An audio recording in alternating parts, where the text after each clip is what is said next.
ka Allah tina pirang-pirang godaan setan nu dilaknat.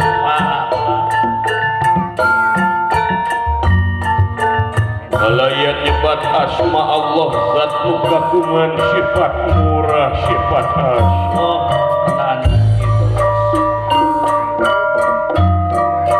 Maksud medar lalampahan astra jingga atana pinuka telah si cepot salah sawios putra ilurah Semar Badranaya sama lurah kuda pawana duduung sabadea anu dina waktos ayeuna ieu astra jingga parantos tutas dina masantreuna ini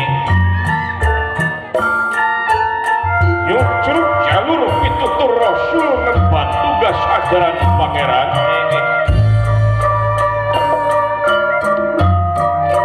oge ieu astra jingga anu manahna itu suung eling kanu kagunganan sae pisan Saban wanci Saban lengkah Saban renghat Saban reret kakenca jeung kakaduhu ieu astra jingga manahna teu leupas tina eling kanu kagunganana.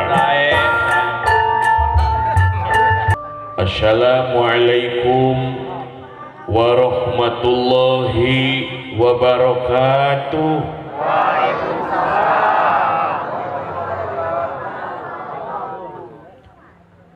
Bismillah, alhamdulillah, wassalatu wassalamu ala rasulillah wa ala alihi wa sahbihi wa mawalah amma ba'd. Papayung agung ais pangampi aparatur pemerintahan setempat, kepala desa, kepala dusun, ketua RW, ketua RT, tokoh masyarakat sepuh, bini sepuh sadayana, guru-guru urang, para alim, para ulama, para kiai, para pejuang agama Islam, para DKM, para imam masjid anu sadayana ngeureuh nikreuh ngamamurkeun masjidna. Mudah-mudahan sadayana aya dina panang tayungan rahmat magfirah sareng ridho Allah Subhanahu wa taala. Amin. Wabil khusus keluarga besar almarhumah Ibu Eha Juleha, para putrana sadayana anu mana mudah-mudahan langkung ti payun hayu urang sami-sami ngadoakeun kanggo almarhumah Ibu Eha Julaiha, mudah-mudahan segala rupi amal kasayanana ditampi ku Allah Subhanahu wa taala. Amin. Mudah-mudahan ieu Ibu Eha Julaiha ditempatkeun di tempat anu mulia mungguh Allah Subhanahu wa taala. Amin. Kalayan wasilah kasayanana ngalangkungan para putrana diantawisna, mudah-mudahan sing dugi ieu ganjaranana ieu pahalana nyaeta kanggo Ibu Eha Julaiha. Amin ya Allah ya Rabbal alamin. Sehingga dicaang padangkeun alam kuburna. Mudah-mudahan kalayan ridho Allah Subhanahu wa taala ieu Ibu Eha Julaiha dijantenkeun ahli surga. Amin. Amin ya Allah ya Rabbal alamin. Oke, mudah-mudahan ieu kasayan di para putrana, turunanana, sadayana, keluarga besar, mudah-mudahan sing dijantenkeun kasayan. Amin ya Allah ya Rabbal alamin. Sing ngajantenkeun kaberkahan kanggo aranjeunna keluarga besar almarhumah Ibu Eha Julaiha, para putrana turunanana oge ieu walatra barokahna kanggo warga masyarakat Balarea. Amin ya Allah ya Rabbal. Atuh teu kakantun para pemuda pemudi kalebet karang taruna, mudah-mudahan ieu para putra putri urang sadaya dijantenkeun murang kalih anu soleh soleha.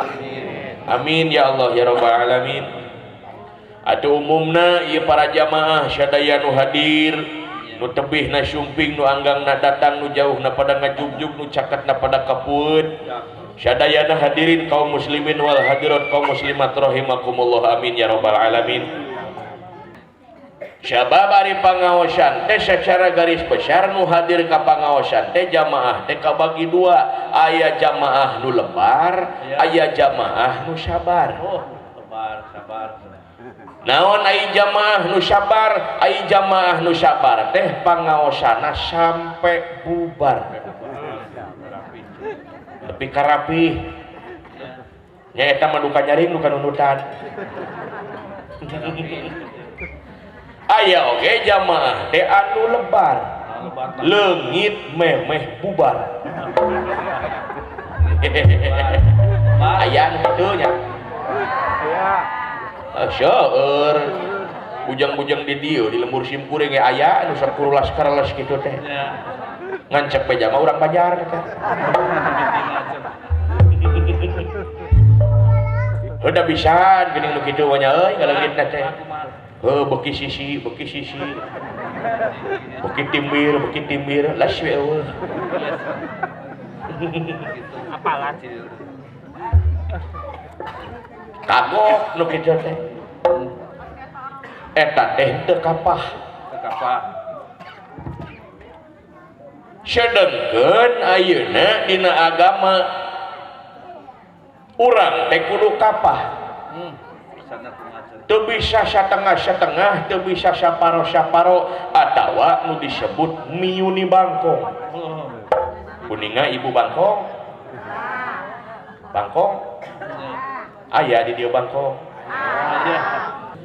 Da urang umat Islam ulah jadi umat nu miuni bangkong. Naon miuni bangkong? Sabab ari bangkong mah hirupna teh di dua alam.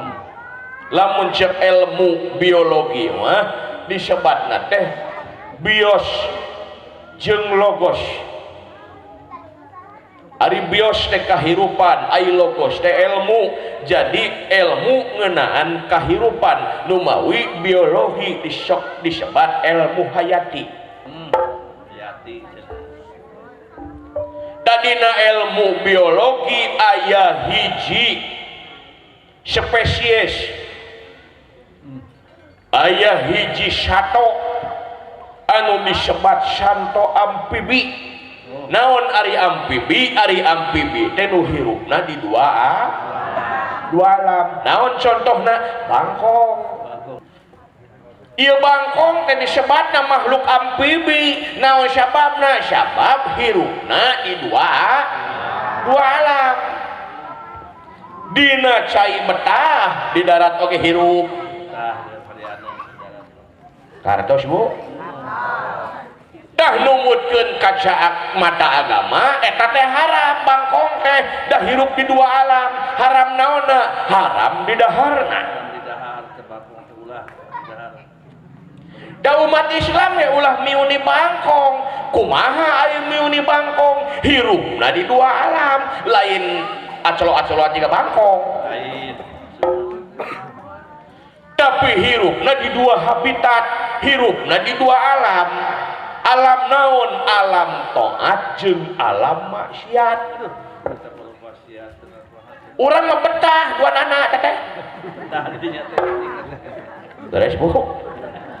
Beresnya.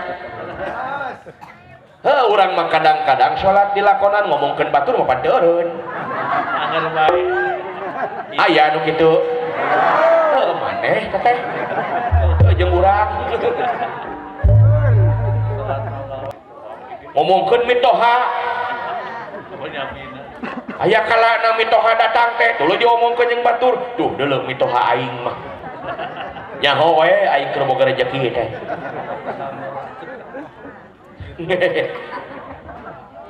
Itu udah cenah aya jelema nu katalian ku emok teh.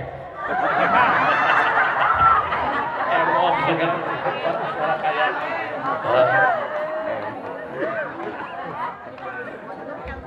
Ya nu pangseureun sirina mah palih pengker eta. Salakina mah baeud, teu nyahoeun. Sholat dilakonan tapi pagawean goreng masih keneh dilakonan. Sholat dilakonan jeung dulur angger keneh teu akur geura sok. Sholat dilakonan jeung tatangga masih keneh dek pasea. Sholat dilakonan panggih jeung batur boro-boro hayang imut, hayang senyum, hayang patanya, ieu mah panggih jeung batur teh kerung we tarang teh.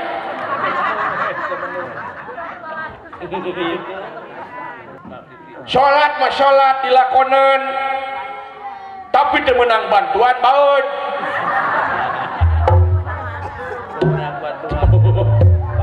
Eta riweuh cenah bantuan oge geuning kamari keur corona ya Allah.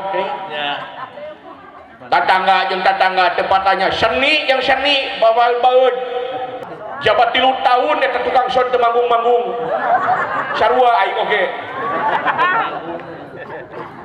Radio lain ngagadean lain yang nu hajat lain yang Agustusan jeung nu demo menang duit handeuh diluruk heuh asip tukang son eta mah kitu pan riweuh kan teu meunang bantuan ulah riweuh kan teu meunang bantuan pan urang mah boga Allah sing yakin anu teu meunang bantuan di pamarentah sing yakin bantuan ti Allah leuwih dahsyat daripada bantuan di pamarentah.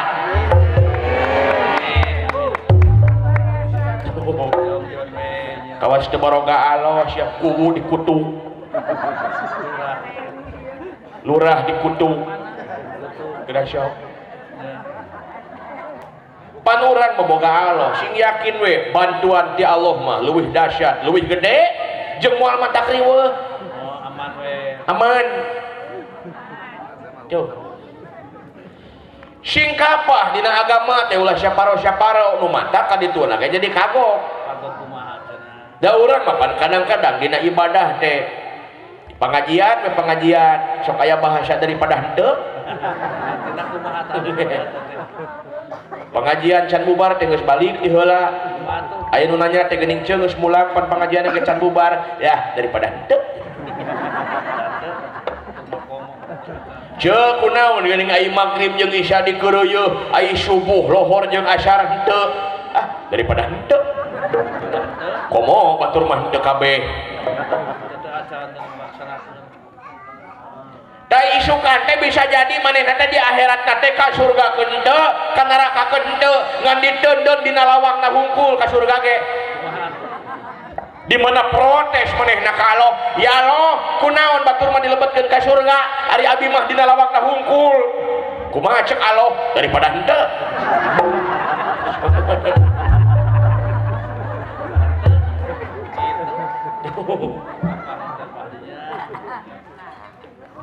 Nu matak sing apa? Sing jadi jamaah nu sabar sampai bubar sampai tuntas ngaji teh. Itu Diajar agama teh sampai tuntas. Tuntas kumaha? Sing boga guru. boga guru utamina maksana teh kumaha. Ayeuna mah loba tuturut munding diajar agama teh loba nu ngajadah. Kumaha cenah. Diajar agama ka Syekh YouTube. Waduh. Belajar agama. Aya. Diajar agama ka Kiai Haji Google. Diajar agama ka Syekh Facebook. Anu akhirna jadi korban hoax manehna teh. Da loba hoax. Ya. Teu bisa dipertanggungjawabkeun. Sing nepi sanana, sing kapah. Boga guru.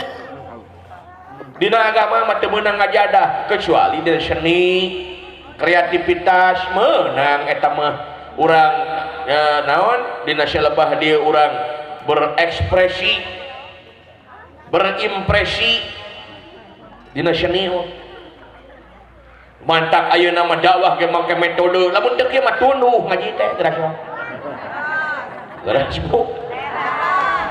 Gitu. Gitu. Kajian teuing dibere ajengan anu geledegan ilmu kitab na katalar, naung sorop na katalar, alfiah na katalar. Ai eueuh pikasirieun mah kapan baraud ulah lanjut teh. Ketika buma. Poek nu Pak Ustad teh. Kalah kuheul nu aya.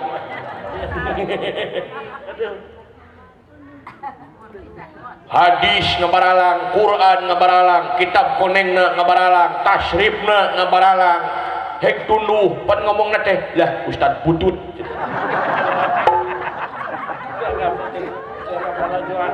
Teu rame. Nono anu kieu ditanggap eta. Datang Ustad kajeun teuing teu ngadalil kajeun teuing dakwahna mah saeutik ti mimiti dakwah nepi ka bubar buara katak kumaha cek nu lalajo tah ieu ajengan alus.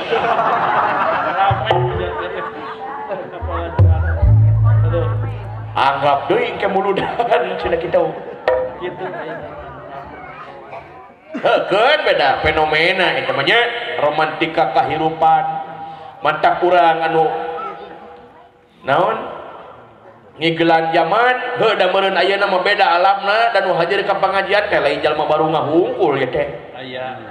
Aya anu diuk di pengajian teh mimiti diuk nepikeun ka bubar teh bunga aya. Meni sumringah barakatak panggih jeung baturna teh. Aya deui nu hadir pengajian ti mimiti diuk nepi ka bubar teh baeud we. Ditanya teu nembalan. Nyau mikiran naon emok berenang jatuh tempo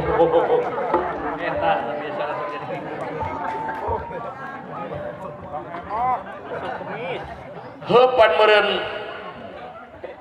beda alamna nu matak ayeuna mah dakwah ge nganggo kreativitas nganggo media nganggo seni keun be teu meunang ilmuna atuh meunang-meunang bungahna da ieu mah global ieu. Tau ngaji nu sabenerna mah rutinan geuning sok aya rutinan aya heuh tah eta ngaji nu bener mah bener mah eta aya urang mah kadang-kadang aya ngaji model kieu dirasok dina ngaji global kieu loba nu hadir aya rutinan mah eta deui limahan tingkat teplek rutinan sadesa teh nguriling teh nu eta keneh bari jeung nini hungkul gerasok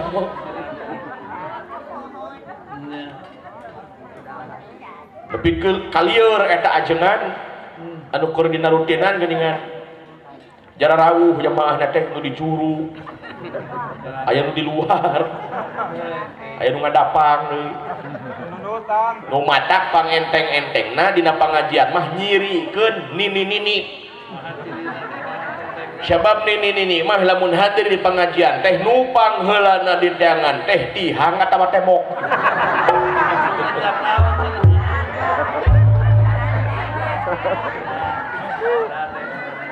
Keur nyalende geuningan bari calangap kitu. Sugan teh kukupu muntir ai pek teh kadal jeung orai. Sugan teh tungkul teh mikir ai pek teh adai jeung lai. Nu matak aya nini ngobrol ka dewek.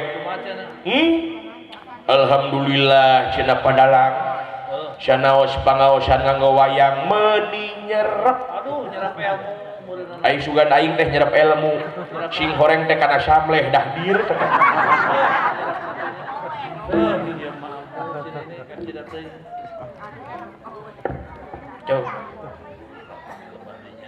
Lebah dinya na kudu kapah teh ulah ngajadah dina ilmu agama mah kudu boga guru. Kreativitas ayeuna mah dakwah oge tah ngaji nu sabener mah sok tadina rutinan ngahanca kitab-kitabna digali kitab fikihna tauhidna tasyawufna timimiti bab toharoh bab kaifiah ibadah kayaning salat zakat puasa dibahas dina rutinan mah tuntas nu matak dina fikih masuk aya pembahasan ibadah teh model kieu tah ayeuna rek naros lamun ayeuna aya jelema keur salat di masjid aya anjing asup tuluy ngaletak sukuna sah teh salatna nya sah atuh asyaf leguk teh sobor eta mun dikeuh tukang kendang kumaha sekali sok ayeuna aya jelema keur salat di masjid aya anjing asup tuluy ngaletak sukuna syah teh salatna nya syah teh teh najis saya anjing teh najis aya jalma keur salat tuluy aya anjing asup tuluy ngaletak sukuna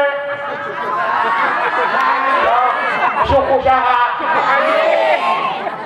biasa we nyebut anjing namanya ngelokok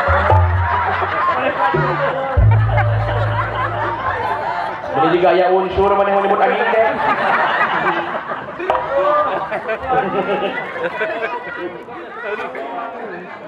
oh matak Bandungan pertanyaan aing teh geura jawab maneh mah tak kitu lo boga tipuna urang teh kurang cermat cek eta cek aing oge nu matak tah hancurna urang umat Islam teh ngaheulakeun emosi ya ai kana kacermatan kurang geura jawab kurang mun dipikir mah ya euy tadina selebah dia para ibu para bapak sia budayana sing kapah teh sok nuntut ilmu teh urang teh ka guru-guru dina manakib geningnya dina selebah dia depan urang teh rupa-rupa sumber ilmu nu kieu teh disebatna teh taman-taman surga nu kieu teh tempat ngaji tempat dikir taman-taman syawarga nu kieu teh tah rupa-rupa kabungahan di imah macan karuhan aya apem ini mah nya aya rokok nya aya syuuk nya aya apem tuh kok modalang acan-acan geus opat rokona ge alhamdulillah di Kang Syaha geuning eta teh tah anu gaduh PT Riventek Mandiri tah ya perusahaan anu bergerak di bidang kontraktor alhamdulillah di Alpukahan tah mudah-mudahan we sing janten ibadah kanggo aranjeunna keluarga besar Ibu Eha Julaiha ieu teh putrana nya alhamdulillah tadi teh aya sanu samutan teh geuning Bayu Kang Bayu Suseno teras Kang Sya geuning tadi teh nu Riventek no teh Panji Kang Panji ya Panji alhamdulillah tak kudu kitu euy jamal loba duit mah ulah dikakawak we teh duit teh da moal dibawa paeh mina-mina teuing jabat teu loba gaya di nu beunghar mah beda jeung maneh wah gitu maneh mah huntu ge di emasan pan tuh tetangga kuring Mas Karjo huntuna di emasan coplok untuk emas jadi Karjo hungkul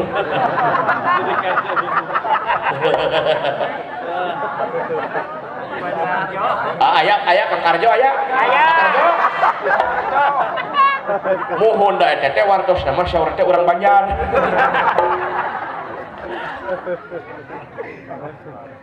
alah